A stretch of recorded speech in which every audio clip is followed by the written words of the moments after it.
माझी बायको कुठं आहे? माझ्या मुलाला फोन लावा. जेलमध्ये अक्षरशः रडत असल्याची माहिती समोर येतेय. होय, स्वतःला देवी शक्तीचा अवतार म्हणून शेकडो लोकांची फसवणूक करणारा अशोक खरात आता पूर्णपणे कोसळलाय.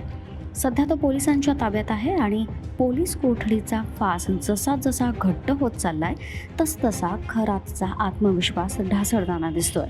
काही दिवसांपूर्वीच हा तोच खरात होता जो पोलिसांनाच धमकावत होता.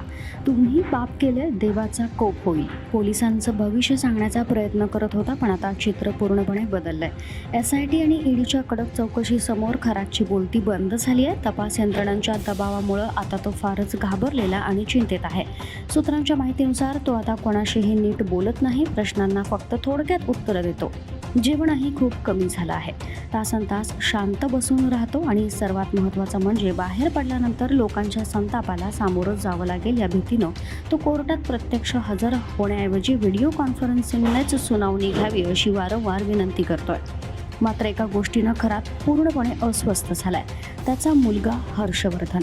माझ्या मुलाची मला खूप काळजी वाटते. मला त्याच्याशी एकदा तरी फोनवर बोलू द्या अशी विनंती तो पोलिसांकडे सतत करत असल्याची माहिती आहे. दुसरीकडे त्याची पत्नी कल्पना खरात अजूनही फरार आहे.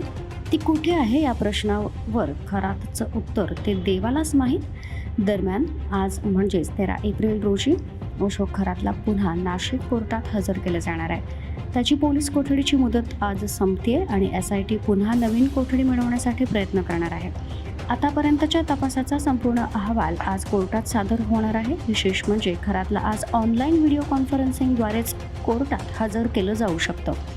एकेकाळी लोकांना दैवी शक्ती दाखवणारा खरात आज स्वतःच भीती, चिंता आणि एकटेपणात अडकलाय.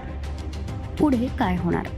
आणखी कोणते धक्कादायक खुलासे समोर येणार हे पाहणं आता महत्त्वाचं ठरणार आहे. Bureau report, Maharashtra news 24.